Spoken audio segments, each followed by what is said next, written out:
Commander Eth stood before the massive holographic display in the war room of the flagship. Her violet skin gleamed under the artificial lights, and her forearms moved with practiced precision as she manipulated the tactical interface. Around her, dozens of her finest warriors watched in respectful silence, their own multi-limbed forms creating an imposing assembly of the galaxy's most feared female combatants.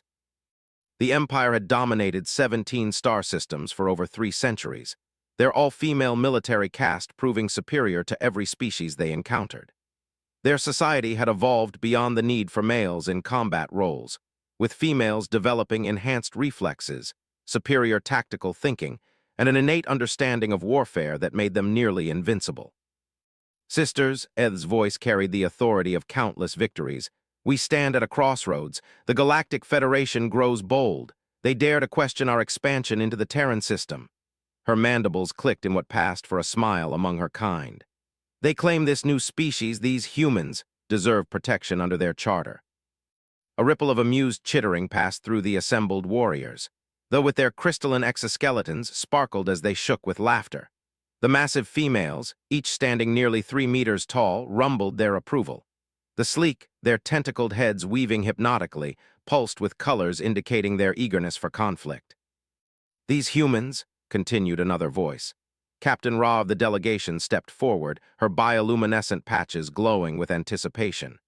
Intelligence reports suggest they are a young species, barely 200,000 years of evolution. Their males and females fight together in their primitive militaries. The room erupted in genuine laughter at this. The concept seemed absurd to the assembled aliens. Males fighting alongside females. In their respective cultures, males had long been relegated to support roles, child-rearing, or eliminated entirely from their evolutionary paths. Eth raised one of her primary arms for silence. The Federation has invoked the ancient combat protocols. They believe these humans can provide worthy champions to face us in ritual combat. Her eyes, all 6 of them, gleamed with predatory hunger. They are so confident in this new species that they have agreed to winner-takes-all terms. This was unprecedented. The Federation had never been so bold, so willing to risk everything on a single species. Most civilizations, when faced with the Empire's expansion, simply surrendered their territories rather than face the inevitability of defeat. "What do we know of their combat capabilities?" asked General, the largest of the delegates. Her voice was like grinding stone, deep and resonant. Eth gestured, and the holographic display shifted to show grainy surveillance footage. The assembled warriors leaned forward, studying the images of human military exercises. They watched as small, seemingly fragile bipedal creatures moved through various training scenarios. "They are small," observed Captain Ara of the forces, her crystalline features reflecting the light in prismatic patterns. "Weaker than even our support castes. No natural armor, no enhanced limbs, no apparent psychic abilities." The footage showed human soldiers moving through obstacle courses, firing primitive kinetic weapons, and engaging in hand-to-hand combat training. To the alien observers, it appeared almost comical. These creatures seemed barely capable of threatening each other, let alone facing the galaxy's premier warrior species. "Their technology is crude," added Lieutenant, a younger officer. "Chemical propellants for their weapons, metal armor instead of energy shields, ground-based vehicles instead of personal flight capabilities." Eth nodded slowly, her tactical mind already calculating the outcome. "The Federation has grown desperate. They hope to use these humans as a symbol of resistance, but they have instead handed us an opportunity to demonstrate our superiority once and for all." The holographic display shifted again, showing the proposed combat venue. The ancient arena on Nexus Prime, a neutral world that had hosted formal combat challenges for. The massive structure could accommodate billions of spectators, both in person and through quantum-entangled broadcasts across the galaxy. "The terms are simple," Eth announced. 5 champions from each side, individual combat followed by team engagement. Victory grants the winner complete dominion over the Terran system and its inhabitants. The assembled warriors began discussing among themselves, their various forms of communication creating a cacophony of clicks, whistles, color changes, and subsonic rumbles. The excitement was palpable. This would not be a mere conquest, but a spectacle that would be remembered for generations. "Who will represent the Empire?" asked General. Ed's smile was predatory. I will lead naturally. Captain Ra will represent the General, the Captain Ara, the... She paused, scanning the assembly. And Master will round out our team. A collective intake of breath echoed through the chamber as a figure stepped from the shadows. Master was a legend among legends, a member of the mysterious species. Her form seemed to exist partially in normal space and partially in some other dimension, creating an unsettling visual effect that made even seasoned warriors uncomfortable. She had never lost a single combat, her abilities transcending normal physical laws. The humans will face not just the Empire's finest, Eth continued, but representatives of the galaxy's most powerful warrior races. This will serve as both entertainment and education for the lesser species watching. The strategic implications were enormous. A decisive victory here would not only secure the Terran system, but would likely cause other Federation worlds to reconsider their allegiances. The message would be clear. Even the Federation's discovery, these supposedly special humans, were no match for the Empire's might. Over the following weeks, preparations began in earnest. The arena on Nexus Prime was prepared for its most significant event in centuries. Weapons were selected, strategies developed, and bets placed across the galaxy on the outcome. The general consensus among bookmakers was overwhelming. The Empire's victory was so certain that odds were barely being offered. Intelligence reports continued to pour in about the human champions. The Federation had selected 5 individuals from Earth's various military forces, but the information seemed almost laughably mundane. A former Special Forces operator named, a Marine combat instructor called Sarah, a mountain warfare specialist known as a Naval Commando named, and their leader, a man called simply Reaper, whose real name remained classified. Look at these specifications, laughed Captain Ara as she reviewed the files. The largest of them weighs barely 90 kilograms. Our smallest warrior could lift 3 of them simultaneously. The psychological profiles were equally unimpressive to the alien observers.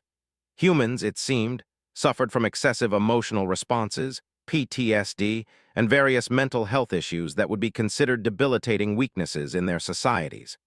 They required regular rest, consumed massive amounts of resources, and had pitifully short. They live less than a century on average, noted Lieutenant with amazement. How can they possibly accumulate enough experience to be effective warriors? Master spoke for the first time since being selected, her voice seeming to come from multiple dimensions simultaneously. Underestimation has killed more warriors than any weapon. We will crush them utterly, but we will not assume victory until their broken forms lie at our feet. Her words carried weight, but even she seemed to regard this as little more than a formality. The tactical simulations all showed the same result: complete and overwhelming victory for the Empire within minutes of combat beginning. As the day of the challenge approached, delegations from across the galaxy began arriving at Nexus Prime. Never before had so many species gathered to witness a single event. The ancient arena, carved from living crystal and expanded over, pulsed with energy as billions of beings prepared to watch what would undoubtedly be the most one-sided conflict in recorded history. The Empire's warriors conducted their final preparations with the confidence of inevitable victors. Their weapons were blessed by war priests, their armor checked and rechecked by master smiths, their tactics refined to surgical precision. They sparred against multiple opponents simultaneously, their movements flowing like deadly dances that had been perfected over generations. Meanwhile, intercepted communications suggested that even Earth's leaders were beginning to have doubts. Emergency sessions in the human government showed heated debates about whether to proceed with what many were calling a suicide mission. Perhaps, suggested Captain Ra as the team conducted final preparations, the humans will simply forfeit rather than face certain death. But Eth shook her head. The Federation has too much pride invested in this now. They will send their champions to die rather than admit the futility of resistance. The night before the challenge, the Empire's warriors meditated according to their various traditions. Each species had its own rituals for preparing for battle, but all shared the same certainty of outcome. Tomorrow would be little more than an elaborate execution, broadcast across the galaxy to demonstrate the futility of opposing the Empire. In her private quarters, Eth reviewed the tactical data one final time. Every scenario, every simulation, every analysis pointed to the same inevitable conclusion. The humans would be destroyed so completely that it would serve as a warning to any other species considering resistance. Yet something nagged at the back of her mind. The Federation's confidence seemed genuine, not the desperate bluffing she had expected. Their representatives spoke of the human champions with an reverence that seemed misplaced given the species' obvious limitations. She dismissed the concern. Tomorrow, she would add another victory to her already legendary record, and the galaxy would understand once and for all that the Empire's dominance was not merely temporary conquest, but the natural order of the universe itself. The stage was set. The greatest warriors of the galaxy's most powerful empire would face 5 members of a primitive species that had barely mastered interplanetary travel.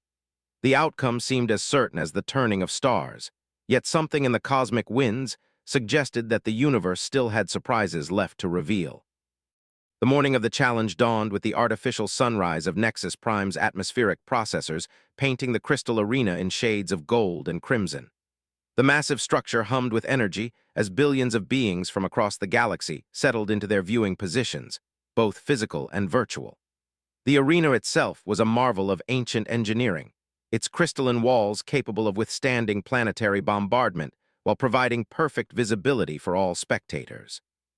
Commander Eth led her team through the Empire's preparation chambers, their various forms creating an imposing procession.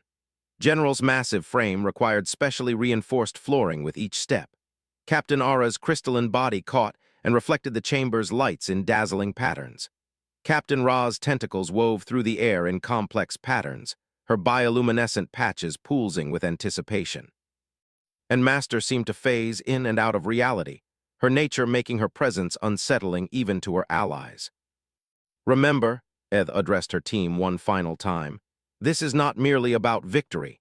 This is about sending a message to every species in the galaxy. We are not just defeating 5 humans today.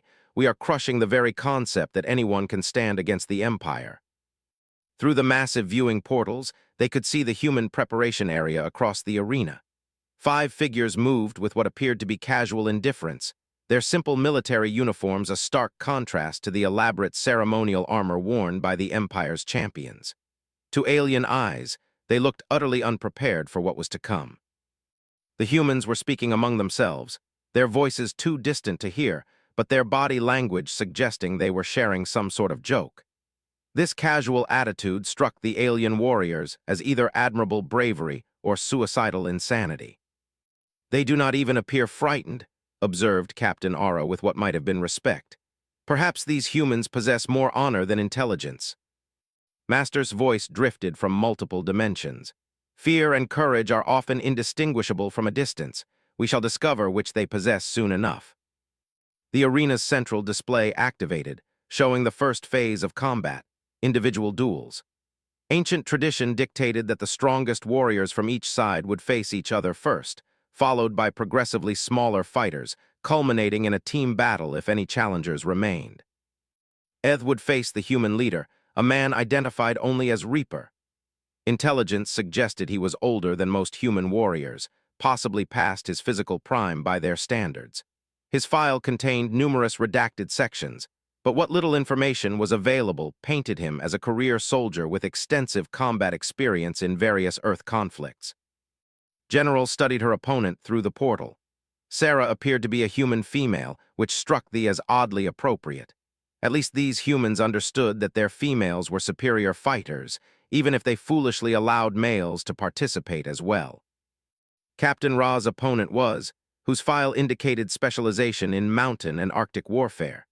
The found this amusing, as her species evolved in the crushing depths of oceanic worlds where pressure would most solid beings. Captain Ara would face, apparently a specialist in urban combat and demolitions. This crystalline body was nearly indestructible and could channel energy in ways that most species' understanding of physics. Master's opponent was, whose naval special operations background seemed almost quaint to a being who could exist in multiple dimensions simultaneously. The arena's atmosphere hummed with energy as the ancient combat protocols activated. Force fields separated the dueling areas, allowing multiple simultaneous battles while protecting spectators from the inevitable violence.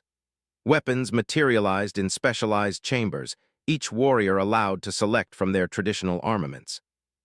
Eth chose her plasma lance, a weapon that had served her through countless victories. The energy weapon could cut through most known materials and adjust its output from stunning strikes to complete molecular disruption. Alongside it, she selected a gravity hammer, its field generators capable of creating localized gravitational anomalies that could crush opponents or deflect projectiles. Her teammates made similarly impressive selections. General's massive war club could shatter starship armor, while her personal shield generator created barriers strong enough to stop orbital bombardment. Captain Ara selected resonance weapons that could shatter matter at the molecular level, along with her species' traditional crystal blade that could cut through energy itself. Captain Ra chose bioelectric weapons that could shut down nervous systems and pressure weapons designed for underwater combat at crushing depths. Master required no weapons, her ability to manipulate reality itself making conventional armaments redundant. Across the arena, the humans made their selections with what appeared to be disappointment. Their weapon choices seemed almost primitive. Kinetic rifles, explosive devices, and various bladed weapons that looked like museum pieces compared to the Empire's arsenal. Reaper selected what appeared to be a simple projectile rifle and a combat knife. His teammates chose similarly basic equipment: assault rifles, grenades, body armor that looked like it could barely stop a focused sneeze, let alone energy weapons. The arena's announcer, a member of the neutral cosmic mediator species, began the formal declarations. Their voice resonated across dimensional frequencies, ensuring every being present could understand regardless of their sensory capabilities. Beings of the galaxy witnessed this challenge between the Empire and the Terran Federation. Let it be recorded that all protocols have been observed, all weapons and all honor maintained. May the victors prove themselves worthy of dominion, and may the defeated find peace in their sacrifice. Eth stepped into her dueling circle as force fields activated around each combat area.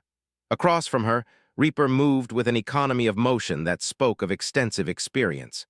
He was smaller than she had expected, probably no taller than her shoulder, but his movements suggested a predatory awareness that was interesting. "Human warrior," she called out, her translator converting her words into his primitive language. "I offer you the chance to surrender with honor. Your death here serves no purpose except spectacle." Reaper's response was translated back to her, and what came through made her mandibles click with amusement. "Lady, I've been dying my whole life. Today's just the first day it might actually stick." The response puzzled her. Humans appeared to have an odd relationship with mortality that their psychological profiles had not adequately explained. The signal for combat began. Eth moved with the fluid grace of a born predator, her four arms allowing her to wield multiple weapons while maintaining perfect balance.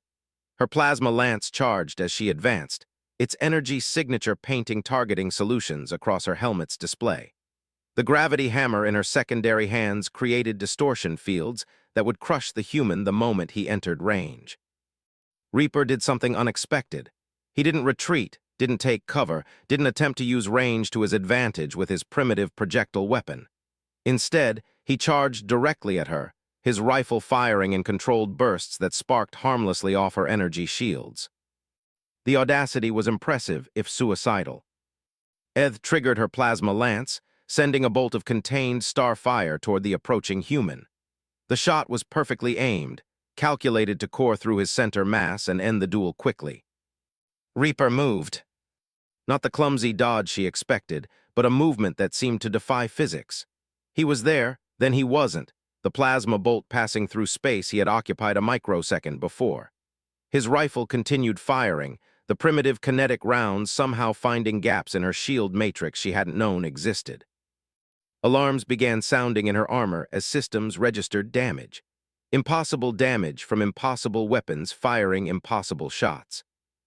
Around the arena, similar scenes were playing out. General's massive form was being systematically dismantled by a human female who moved like liquid mercury, flowing around attacks that should have been unavoidable and striking with precision that turned this own massive strength against her. Captain Ra found herself in the unprecedented position of being outmaneuvered in three-dimensional combat by a human who fought as if gravity was merely a suggestion. seemed to anticipate her every move while simultaneously attacking from angles that shouldn't have been physically possible. Captain Ara's crystalline form, supposedly indestructible, was developing stress fractures as its explosive devices created harmonic frequencies that resonated through her molecular structure in ways that violated every law of physics she understood. But it was Master's battle that truly comprehension, whose existence partially transcended normal reality, was being matched move for move by, who fought as if she too could step between dimensions. In her own circle, Eth was experiencing something she had never felt before: doubt. The human called Reaper moved through her attacks like they were choreographed, his primitive weapons somehow finding every weakness in her advanced technology. His rifle had been discarded after depleting its ammunition, but instead of being defenseless, he had drawn his combat knife and closed to melee range. The blade, which should have been useless against her armor, was carving through her defenses like they were made of paper. Each strike was placed with surgical precision, targeting joints and weak points that were supposed to be protected by overlapping shield matrices. "What are you?" she gasped as her gravity hammer was torn from her hands and turned against her own shield generators. Reaper's response chilled her in ways she didn't understand. "We're the species that learned to fight by fighting ourselves for 200,000 years. Around the arena, the impossible was becoming reality. The Empire's greatest warriors, representatives of species that had dominated the galaxy were not just losing. They were being systematically dismantled by beings who shouldn't have posed any threat whatsoever. General, who had never been defeated in single combat, found herself pinned to the arena floor by a human woman half her size using leverage and technique that turned her own massive strength into a liability. Captain Ara's crystalline body, which could withstand the pressure of a gas giant's core, was coming apart under precisely applied stresses that her opponents somehow understood better than she did. Captain Ra, master of three-dimensional aquatic combat, was being outfought in her own element by a human who moved through her attack patterns like he had studied them for years. Master, whose very existence transcended normal space, found herself unable to escape the relentless pursuit of an opponent who seemed to exist in all dimensions simultaneously. The arena fell silent except for the sounds of combat. Billions of spectators watched in stunned disbelief as the impossible unfolded before their eyes. The Empire's finest warriors, the galaxy's most feared combatants, were being defeated not by superior technology or overwhelming force, but by something far more terrifying: superior skill. One by one, the Empire's champions fell. Not dead. The humans seemed capable of precise, non-lethal takedowns even in the heat of battle, but comprehensively, undeniably defeated. Eth found herself on her back, looking up at Reaper as he stood over her fallen form. Her armor was ruined, her weapons destroyed or disabled, her pride shattered more thoroughly than her equipment. "How?" she whispered. Reaper's expression was grim as he extended a hand to help her up, a gesture of respect that somehow made her defeat even more complete. "You grew strong fighting other species. We grew strong fighting ourselves. There's a difference." As the realization of what had just occurred began to sink in across the arena, a new and terrible understanding began to dawn on the assembled alien civilizations. These humans, these supposedly primitive and weak creatures, had just done something that no species in recorded galactic history had ever accomplished. They had defeated the Empire's finest warriors with what appeared to be almost casual efficiency. The implications were staggering, and the second phase of combat, the team battle, still lay ahead. The arena had fallen into a silence so profound that it seemed to absorb sound itself. Billions of beings across the galaxy watched through quantum-entangled broadcasts as the impossible became undeniable reality. The Empire's greatest warriors, legends whose names were whispered in reverence and fear throughout civilized space, lay defeated in their respective combat circles. Commander Eth struggled to her feet without accepting Reaper's offered assistance, her pride warring with the crushing reality of her defeat. Around her, her teammates were experiencing similar moments of shocked disbelief. General's massive frame trembled not from injury, but from the psychological impact of experiencing her first defeat. Captain Ara's crystalline body flickered with confused light patterns as her mind attempted to process what had occurred. Captain Ra's bioluminescent patches had dimmed to almost nothing, while Master's partial existence in multiple dimensions seemed to have become unstable, her form wavering between realities. The ancient protocols of the arena demanded that the team combat phase commence immediately, but an unprecedented situation had developed. Never in recorded galactic history had all champions from one side been defeated in individual combat. The Empire's warriors were still alive, but the traditional understanding was that defeated champions were eliminated from further participation. Reaper spoke into the stunned silence, his voice carrying across the arena through translation matrices. The protocols allow for mercy between honorable opponents. If your warriors wish to continue to the team phase, we will not object. This gesture of magnanimity sent shockwaves through the assembled aliens. The humans were offering their defeated opponents a chance to continue fighting, despite having already proven their superiority beyond any doubt. It was a level of honor and restraint that few species would have shown. Ed's mandibles clicked as she processed this offer. Every instinct told her to accept, to have one final chance to prove that the individual defeats had been flukes, that in coordinated team combat the Empire's superiority would reassert itself. But another part of her mind, the tactical processor that had kept her alive through countless battles, was analyzing what she had witnessed and reaching conclusions that terrified her. "We accept," she said finally, her voice carrying across the arena. "The Empire's honor demands we see this challenge through to its conclusion." The arena systems began reconfiguring for team combat. The individual dueling circles dissolved as the space opened into a larger combat zone filled with obstacles, cover, and various environmental hazards designed to test teamwork, tactics, and adaptability. Weapons were refreshed, armor repaired, and medical systems activated to ensure all participants were at peak capability. As the Empire's warriors regrouped, they found themselves engaging in a conversation that would have been unthinkable mere hours before. "Analysis," Eth demanded, her tactical mind desperately seeking explanations for what had occurred. General's deep voice rumbled with confusion. "The human female anticipated every technique in my combat repertoire, not just countered, anticipated. She knew what I would do before I had decided to do it." Captain Ara's crystalline features reflected fractured light as she struggled with her experience. "Understood the harmonic frequencies of my molecular structure better than our own scientists. He didn't just attack my weak points, he created weak points I didn't know existed." Captain Ra's tentacles wove nervous patterns in the air.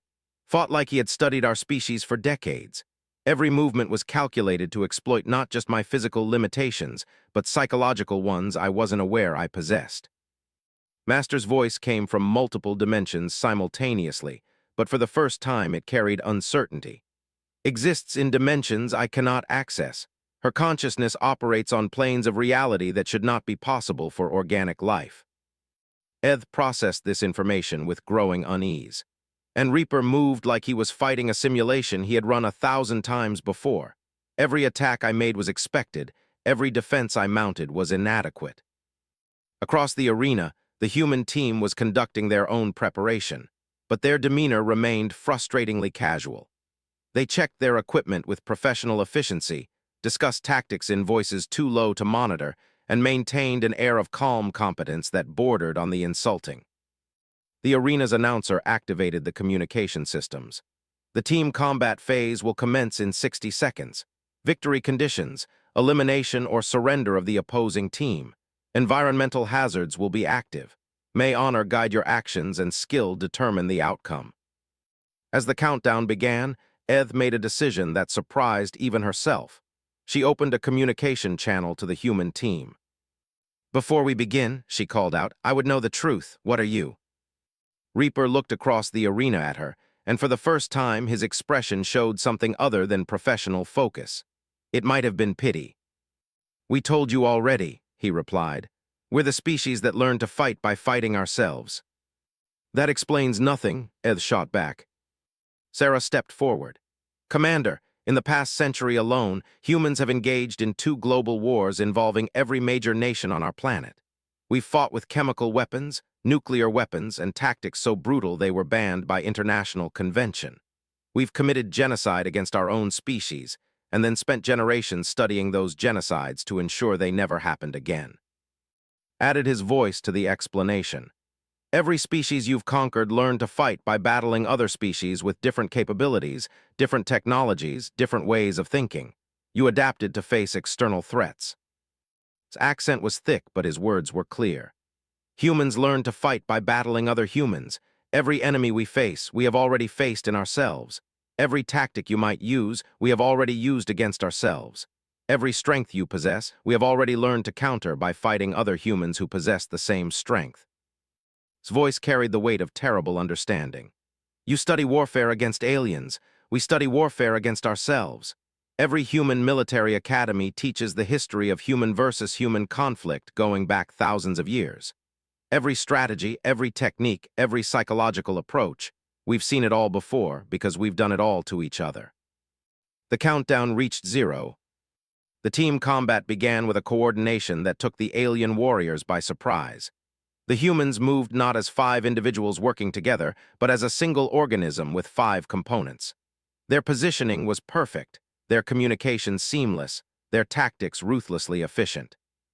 The Empire's warriors, despite their individual excellence, found themselves outmaneuvered at every turn. Their superior physical capabilities were negated by human tactics that turned those very advantages into liabilities. Their advanced weapons were countered by human strategies that had been developed to fight other humans with similar advanced weapons. Eth watched in growing horror as her team was systematically dismantled. Not through superior firepower or advanced technology, but through a level of tactical sophistication that spoke of millions of generations spent perfecting the art of organized violence. General's massive strength became a disadvantage as the humans used her own momentum against her, channeling her attacks into environmental hazards that amplified the damage back onto her. Captain Aura's energy manipulation abilities were turned against her as the humans demonstrated an understanding of physics that allowed them to redirect her own power. Captain Ra found her 3-dimensional combat abilities useless against opponents who fought as if they existed in 4 dimensions, always attacking from angles she hadn't considered. Master's reality-shifting powers met their match, as the humans somehow anticipated moves she made across dimensional boundaries. The battle lasted 18 minutes and 37 seconds. When it ended, the Empire's warriors were not just defeated, but completely outclassed, their every advantage systematically neutralized by opponents who seemed to understand warfare at a level that transcended mere tactical knowledge. As silence fell across the arena, Reaper walked over to where Eth lay among the ruins of her team's coordination. "The question you should be asking," he said quietly, "is not what we are but what we had to become to survive ourselves." Eth looked up at him with new understanding dawning in her eyes. "You're not just warriors, you're survivors of warfare that would have destroyed most species." "Every human alive today," Sarah explained as she approached, "is descended from survivors of conflicts that killed billions of our own kind. We didn't just learn to fight other species.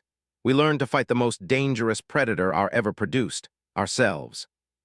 Knelt beside the fallen aliens. "Your species became apex predators by conquering other worlds. Ours became apex predators by conquering ourselves. There's no external enemy more dangerous than the one that thinks exactly like you do." His voice carried grim satisfaction. "Every weapon you possess, we designed first. Every tactic you used, we perfected against ourselves. Every psychological warfare technique you attempted, we developed to use against other humans." Looked across the arena at the billions of alien spectators watching in stunned silence. The galaxy has been fighting wars of conquest and domination. Humans have been fighting wars of survival and extinction. We learned to win because losing meant our entire species would cease to exist.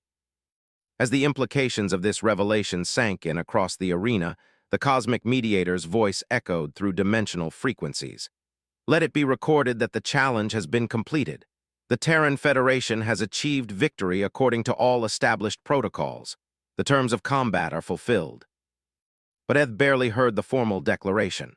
Her mind was racing through the tactical implications of what she had learned. A species that had spent its entire evolutionary history engaged in total warfare against itself had just entered galactic civilization. Not as conquerors seeking expansion, but as beings who understood conflict at a level no other species had ever needed to achieve. "What happens now?" she asked quietly. Reaper extended his hand again, and this time she accepted the assistance in getting to her feet. Now, we go home and try to forget that we know how to do this. We're not here to conquer anyone, Commander. We're here because the galaxy forced us to prove we could defend ourselves. And if other species challenge you as we did. Reaper's expression was grim. Then they'll learn the same lesson you just learned. Humans didn't come to the stars to make war. We came to the stars to escape it. But if war finds us anyway. He gestured at the arena around them, at the devastation that 5 humans had wrought against the galaxy's most feared warriors. We'll do what we've always done. We'll survive. As the arena began to empty and the galaxy processed the implications of what they had witnessed, a new era of galactic politics was beginning. The Empire, their reputation of invincibility shattered, would need to reconsider their approach to expansion. The Federation had gained not just a new member, but a species whose very existence redefined what warfare could become. And humanity, having proven their place in the galaxy through the most ancient and honored method possible, returned to their ships with the quiet satisfaction of a job completed, and the fervent hope that they would never need to demonstrate their capabilities again. The galaxy had learned that there were far worse things than being conquered by aliens. There was being conquered by a species that had already conquered itself,